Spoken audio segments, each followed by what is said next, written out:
పశ్చిమాసియాలో యుద్ధం ఇప్పుడు కేవలం భూభాగాల కోసం సాగడం లేదు. ప్రమాదవశాత్తు ట్రంప్ దయ వల్ల అది ప్రపంచ ఆర్థిక వ్యవస్థ గొంతు పిసిగే స్థాయికి చేరుకుంది.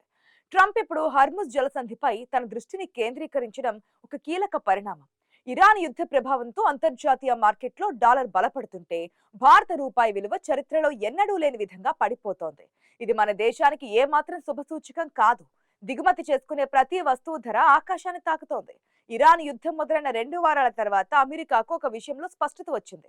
అదేంటంటే హర్ముజ్ జలసంధిపై ఇరాన్ కు ఉన్న పట్టును సడలించకపోతే ప్రపంచ వ్యాప్తంగా చమురు గ్యాస్ సంక్షోభం తప్పదని. ప్రపంచంలో ఉత్పత్తి అయ్యే చమురులో దాదాపు 20% వాటా ఈ ఇరుకైన జలమార్గం గుండానే సాగుతూ ఉంటుంది. హర్ముజ్ నుంచి నౌకలను వెళ్లనివ్వకుండా ఇరాన్ అడ్డుకోవడం వల్లే భారత్ సహా అనేక దేశాలు తీవ్రంగా నష్టపోతూ ఉన్నాయి. అందుకే ట్రంప్ ఇప్పుడు ఈ జలసంధిని ఇరాన్ కంట్రోల్ నుండి తప్పించాలని గట్టిగా ప్రయత్నిస్తూ ఉన్నారు. వాషింగ్టన్ లో జరిగిన విలేకరుల సమావేశంలో ట్రంప్ మాట్లాడుతూ హర్ముజ్ జలసంధిని సురక్షిత మార్గంగా మారుస్తాం.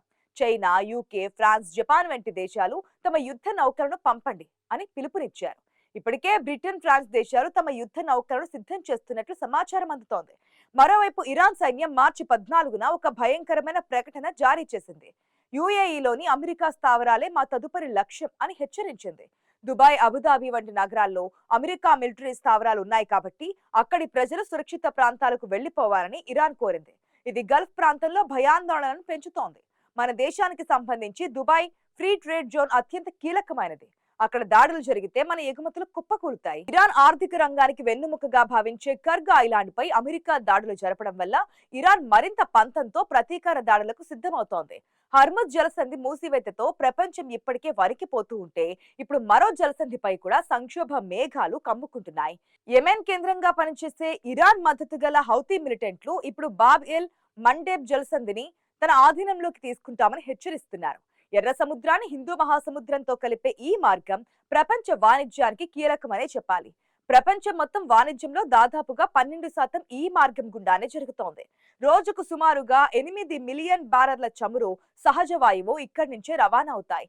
ఒకవేళ హౌతీలు ఈ మార్గాన్ని అడ్డుకుంటే నౌకలు ఆఫ్రికా ఖండం చుట్టూ ఉన్న కేప్ ఆఫ్ గుడ్ హోప్ మీదుగా ప్రయాణించాల్సి ఉంటుంది. దీనివల్ల రవాణా సమయం అదనంగా 20 రోజులు పెరుగుతోంది. ప్రయాణ దూరం పెరగడం వల్ల ఇంధన ఖర్చులు, బీమా ప్రీమియంలు భారమై వస్తువుల ధరలు సామాన్యుడికి అందనంత ఎత్తుకు చేరుకుంటాయి. అటు హర్ముజ్ జలసంధి విషయానికి వస్తే అది ఒకేసారి ఎక్కువ నౌకలు వెళ్లే వీలులేని ఇరుకైన మార్గం. అది సరిగ్గా ఇరాన్ పక్కనే ఉండడం వల్ల ఆ దేశానికి అది ఒక పెద్ద ఆయుధంగా మారింది.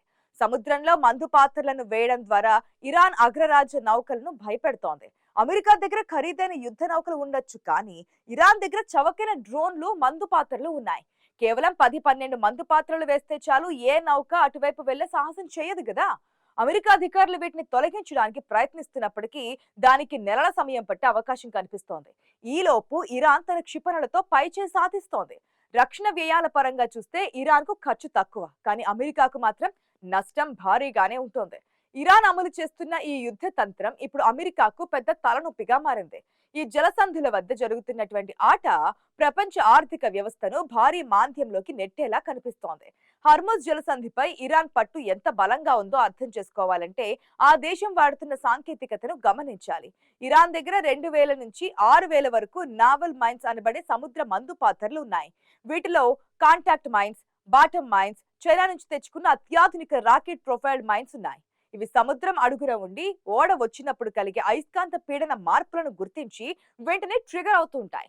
మార్చి 11న థాయ్ ఫ్లాగ్ ఉన్న మయూరి నారి అనే నౌకపై జరిగిన దాడి దీనికి ఒక నిదర్శనం. ఇరాన్ తన ఇస్లామిక్ రివల్యూషనరీ గార్డ్ కార్ప్స్ ద్వారా ఈ మార్గాన్ని పూర్తిగా తన అదుపులో ఉంచుకుంది. ఇరాన్ హెచ్చరికల వల్ల ఇప్పుడు ఏ ఇన్సూరెన్స్ కంపెనీ కూడా ఆ మార్గంలో వెళ్లే నౌకలకు బీమా కల్పించడం లేదు. ఒక చమురు నౌక ధర సుమారు 1200 కోట్ల రూపాయలు ఉంటుంది. ఇన్సూరెన్స్ లేకుండా అంతటి రిస్క్ తీసుకోవడానికి ఏ దేశము సిద్ధంగా లేదు. అందుకే హర్ముజ్ జలసంధికి 2 వైపులా వందలాది నౌకలు నిలిచిపోయాయి. గల్ఫ్ దేశాలైన సౌదీ అరేబియా, యుఏఈ, ఖతర్ వంటివి కూడా ఈ పరిస్థితిని చూసి మౌనంగా ఉన్నాయి. ఎందుకంటే తమ చమురు క్షేత్రాలపై ఇరాన్ బాలిస్టిక్ క్షిపణులతో దాడులు చేస్తుందని ఆ దేశాలకు భయం. ఇరాన్ తన దగ్గరున్న చిన్న బోట్లు, సబ్మెరైన్ల ద్వారా ఈ మైన్స్ ను సముద్రంలో వేస్తోంది. అమెరికా సెంట్రల్ కమాండ్ కొన్ని బోట్లను ధ్వంసం చేసిన సముద్రం అడుగున ఉన్న మందు పాత్రలను ఏరివేయడం అమెరికాకు కూడా కష్టసాధ్యంగా మారింది.